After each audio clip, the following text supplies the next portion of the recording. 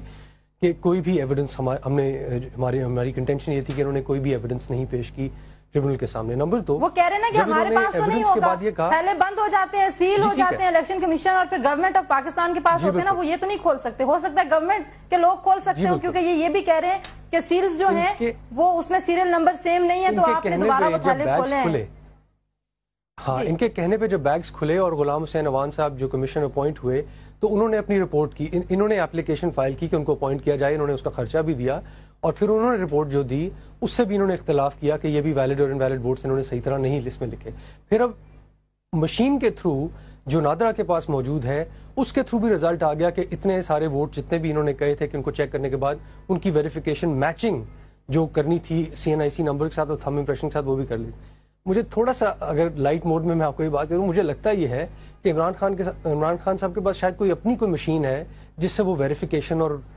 Matching کی بات کر کے بار بار کہتے ہیں کہ بوگس ووٹ اور یہ وہ نکل آئے, کیونکہ ان کے کہنے پہ جو کمیشن اپوائنٹ ہوا, جو مشین پروسیسنگ کے تھرو ویریفیکیشن آئی نادرا کے ریکارڈ سے,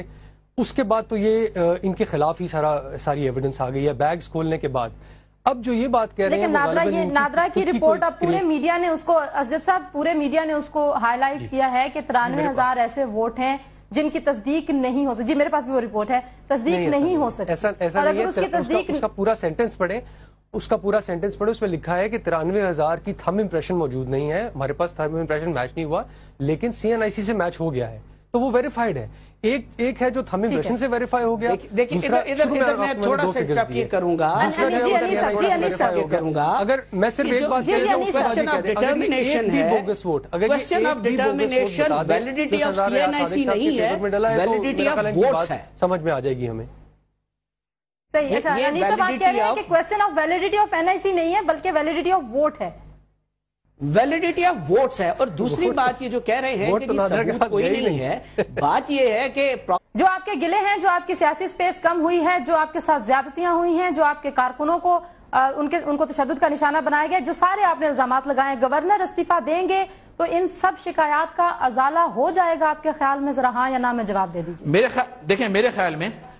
جب بھی ہم کراچی میں ظلم و زیادتی کے حوالے سے بات کرتے ہیں, کراچی میں جب بھی ظلم و زیادتی ہمارے ساتھ ہوئی تو MQM مختلف وقفوں کے اندر گورنمنٹ سے باہر آئی اور اس نے پروف کیا کہ ہم MQM کے لیے, لوگوں کے لیے MQM لڑ لیے اور لوگوں کے مسائل کے لیے MQM لڑ لیے. اب اگر گورنر صاحب گورنرشپ چھوڑ کر واپس آتے ہیں تو اس کا مطلب ہرگز یہ نہیں کہ مسائل ہمارے سارے سالو ہو گئے. اس کا مطلب یہ ہے کہ یقیناً سیاسی جماعتیں, سیاسی پارٹی احتجاج بھی کرتی ہیں اور ہم مختلف فورم پر احتجاج کرتے ہوئے آ رہے ہیں. ہمارا اگر مختلف وقتوں کے اندر ہم نے احتجاج کیا تو ہمیں یہ تانا, تو ہمیں میری بات سن لیں, کر دیا ہے تو ہمیں جتنے آپ نے شکوک کا اظہار کیا وہ واپس آئیں گے. مختلف وقت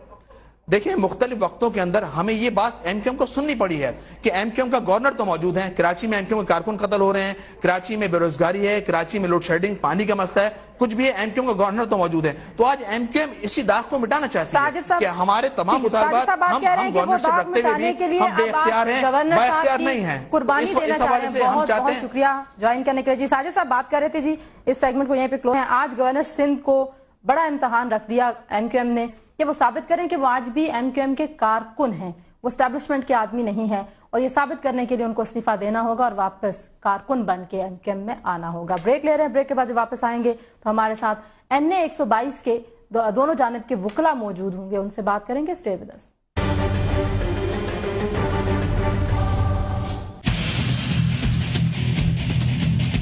ایک بھی ووٹ سردار ایاز صادق کا غلط نہیں نکلا. جھوٹ بول کر میری خاموشی کو میری کمزوری نہ سمجھیں. یہ پتہ نہیں کون سی دنیا میں بیٹھے ہیں.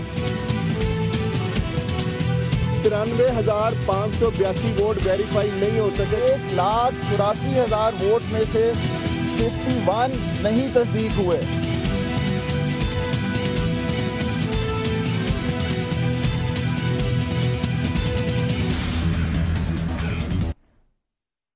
جی پروگرام میں ایک بار پھر آپ کو خوش آمدید کہتے ہیں, اور اب ہم بات کریں گے NA 122 دھاندلی کا قصہ.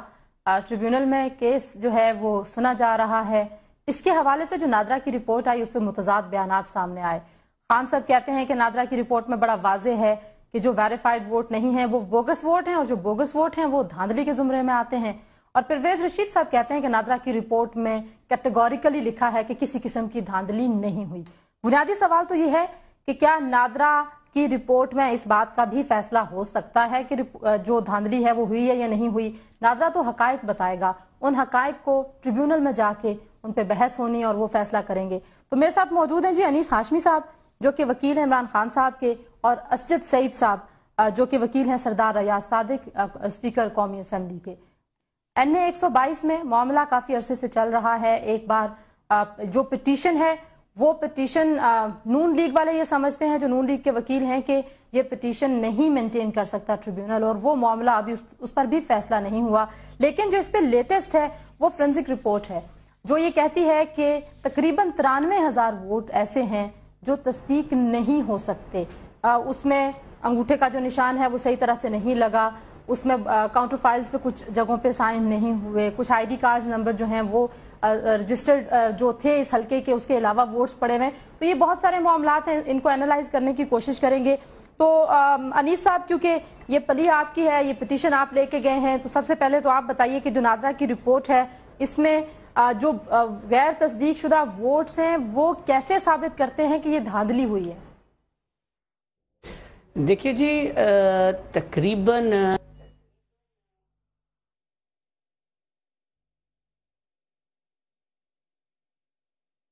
جی اسجد صاحب, انیس صاحب کی آڈیو میں تھوڑا سا پرابلم آ رہا ہے, تو آپ بتا دیجئے کہ یہ جو رپورٹ آئی ہے نادرا کی, یہ نادرا کی رپورٹ کیسے, اگر بوگس ووٹس ہیں ویریفائی نہیں ہو سکتے تو ان ووٹس کو ہم کیا کہیں گے؟ وہ ووٹس کیا دھاندلی کے زمرے میں نہیں آتے, یا وہ ووٹس ان کی کوئی آئینی قانونی حیثیت ہے؟ وہ ووٹ کس طریقے سے کس زمرے میں شمار ہوں گے؟ میں آپ کو بڑی واضح طور پہ نادرا کی رپورٹ سے یہ بات دیکھ کے آپ کو بتا دیتا ہوں. میرے سامنے ہے 73,478 ووٹس ایسے ہیں, کاؤنٹر فائلز ایسی ہیں, جو ان کے آٹومیٹک فنگر پرنٹ سسٹم کے تھرو ویریفائی ہو گئی. اس کے علاوہ ایک اور فگر انہوں نے جو دیا ہے وہ ہے 93,852 کاؤنٹر فائلز کا, جو کہ ویریفائی ہو گئی ہیں تھرو CNIC نمبرز. تو پہلا فگر میں نے آپ کو دیا جو ویریفائی ہو گیا ان کے تھم امپریشن ڈیٹا سے, اور دوسرا فگر 93,000 کچھ کاؤنٹر فائلز کا میں نے آپ کو دیا جو ویریفائی ہو گیا CNIC نمبر سے. تو صحیح, اس کے بعد تو کوئی اور وجہ یا کوئی ابہام نہیں رہ جاتا کہ بیشتر جو کاؤنٹر فائلز ہیں 1,60,000 70,000 کی تعداد وہ ویریفائی ہو گئی تھرو نادراز اون ریکارڈ. اس کے بعد مزید سوال یہ رہ گیا کہ جو نہیں ہوئی نادرا کے ریکارڈ سے ویریفائی، اس کا کیا فیٹ ہے. تو اس کے بارے میں بڑا کلیئر میں آپ کو قانونی جو پوزیشن ہے وہ کلیئر کر دوں. نادرا کا ریکارڈ فائنل ڈٹرمنیشن نہیں ہے آف ویریفیکیشن. نادرا سے تھوڑی سی غلطی یہ ہوئی رپورٹ کے اندر کہ انہوں نے اس لفظ کا استعمال کیا ویریفیکیشن کا، جس سے غالباً فائدہ پہنچا کچھ لوگوں کو جنہوں نے یہ بات کرنی. لیکن اسجد صاحب اگر آپ نے 2013 اسجد صاحب اگر آپ نے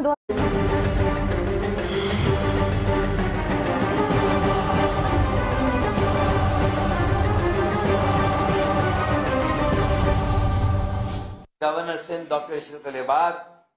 اب ایم کیو ایم کے بہی خواہوں میں نہیں رہے اور ہمارے خلاف جو مظالم ہو رہے ہیں اس پر وہ خاموش تماشائی بنے ہوئے ہیں. آج ہم واضح طور پر یہ اعلان کرتے ہیں کہ گورنر سندھ ڈاکٹر اشرت العباد کو اپنا حصہ نہیں سمجھتے اور ان سے لا تعلقی کا اعلان کرتے. اگر اب بھی ڈاکٹر اشرت العباد یہ اس فیصلے کے بعد، اس اعلان کے بعد بھی اگر وہ سچے ہیں تو تحریک اور قوم پر ڈھائے جانے والے مظالم کے خلاف اپنے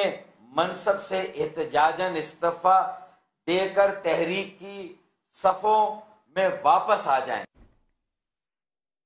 السلام علیکم، آپ دیکھ رہے ہیں اسلام آباد سے، میں ہوں تنزیلہ مظہر. خوش آمدید کہیں گے آپ کو پروگرام میں. الطاف حسین صاحب نے اپنی حالیہ تقاریر میں ایک دن یہ کہا تھا کہ گورنر سندھ اسٹیبلشمنٹ کے بندے ہیں. یقیناً گورنر سندھ کو نامزد کرنے والی جماعت ایم کیو ایم ہے اور آج کی یہ لیٹسٹ جو خبر تھی، ایک بڑی ڈیولپمنٹ جو کراچی سے، بہت دنوں سے یہ بات کی جا رہی تھی کہ شاید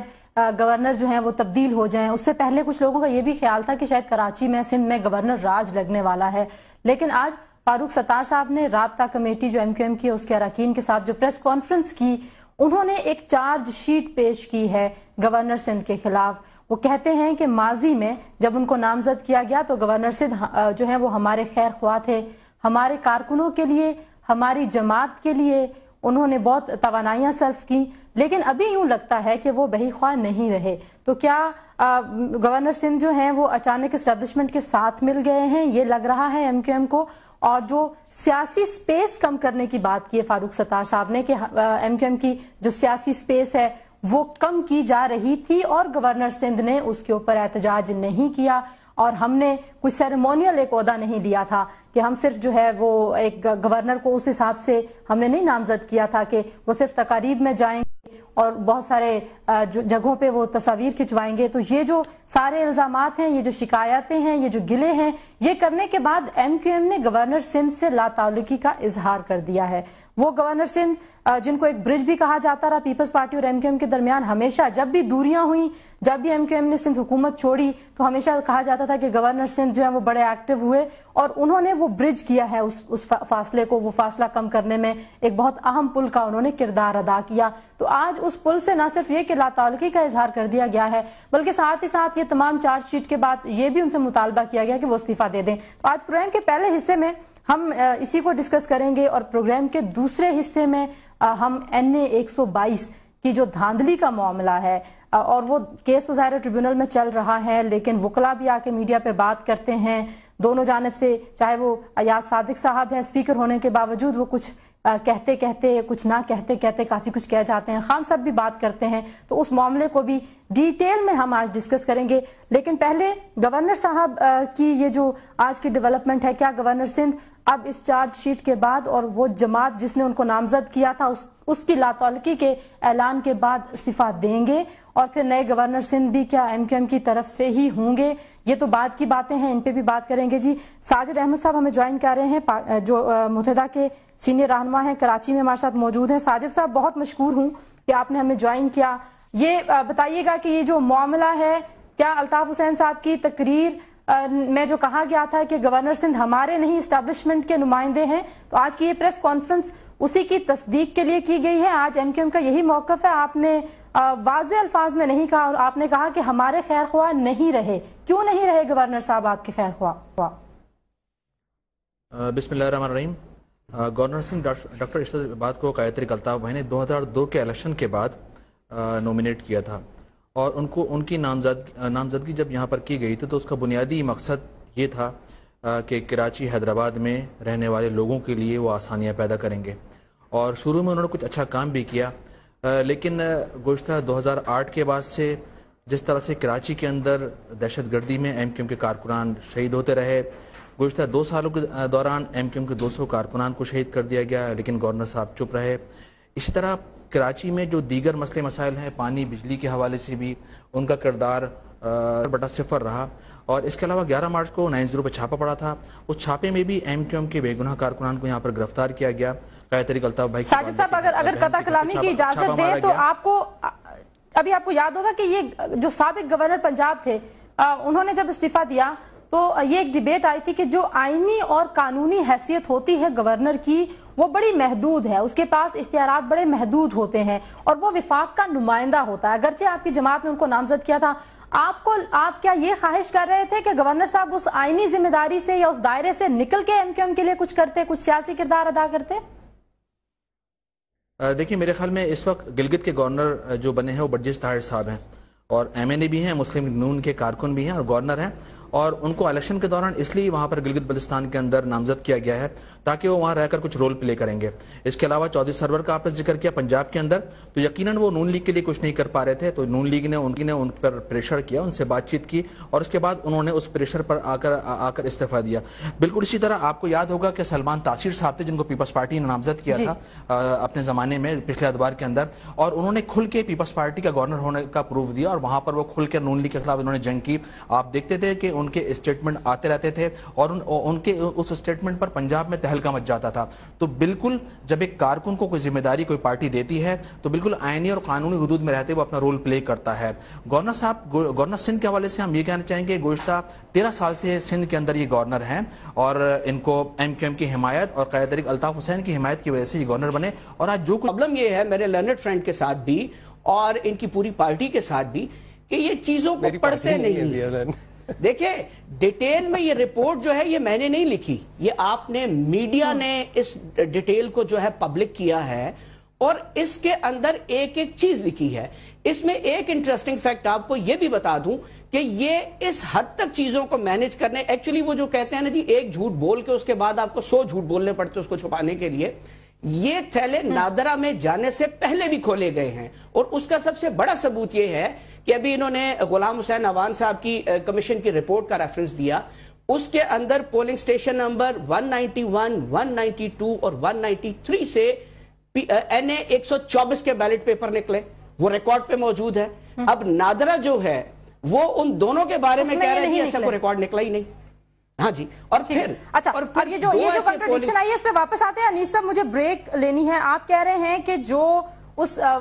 کمیشن کی رپورٹ تھی غلام حسین صاحب والے کی، اس میں کچھ ایسے فیکٹس تھے جو اس رپورٹ میں لکھے گئے ہیں، اور اگر وہی تھیلے میں وہی چیزیں تھیں، وہ سیم تھیلا تھا، اسی سیل کے ساتھ وہ نادرہ گیا ہے، تو نادرہ نے تھیلا کھولا، اس میں سے وہ سارے فیکٹس نکلنے چاہیے تھے۔ وہ فیکٹس نہیں نکلے، کیوں نہیں نکلے، اس پہ بات کرتے ہیں بریک کے بعد۔ اسٹے ود اس۔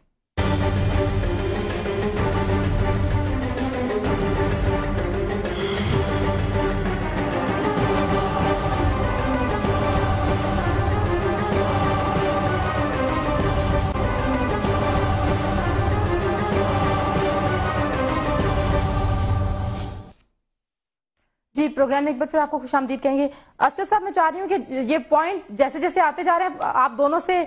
ذرا جلدی جلدی اس کے حوالے سے موقف لے لیا جائے۔ انیس صاحب کہہ رہے ہیں کہ جو اس کمیشن میں وہ جو ایک رکنی کمیشن کی رپورٹ تھی اس میں کچھ فیکٹس کا ذکر کیا گیا تھا، انہوں نے کچھ پولنگ سٹیشنز کی بات کی ہے، وہاں پہ این اے 124 کے ووٹس نکلے تھے، جو این اے 124 میں رجسٹرڈ تھے وہ یہاں سے نکلے تھے، لیکن نادرہ کی رپورٹ میں ایسے کسی فیکٹس کا ذکر نہیں ہے، تو یہ درست بات ہے جو یہ کر رہے ہیں؟ دیکھیے نادرہ کی رپورٹ کا اور کمیشن کی ٹرمز آف ریفرنس میں فرق تھا۔ کمیشن نے پورا کا پورا ریکارڈ اس کی جانچ پڑتال کی، نہ صرف کاؤنٹر فوائلز کی بلکہ ووٹس کی، بیگز کی کنڈیشن کی، باقی جو اس کے اندر ان یوزڈ پیپر مٹیریل تھا اس کی، اس کے علاوہ بیگز کے سیل ان سیل ہونے کی۔ تو جہاں ہاشمی صاحب کی یہ بات ہے کہ اس میں کچھ اور کسی اور کنسٹیچوئنسی کی ایک آدھ چیز نکل آئی، تو اس میں اس سے کوئی دھاندلی کا ثبوت تو نہیں نکلتا، صرف یہ نکلتا کہ الیکشن سٹاف کی غلطی ہوئی، اس نے ایک بیگ اٹھا کے کہیں اور رکھ دیا۔ مین چیز یہ ہے کہ اہلی کا تو نکلتا ہے نا، چلے آروز کی یا وہ جو انتخابی عملہ تھا اس کی نا، بیگ اٹھا کے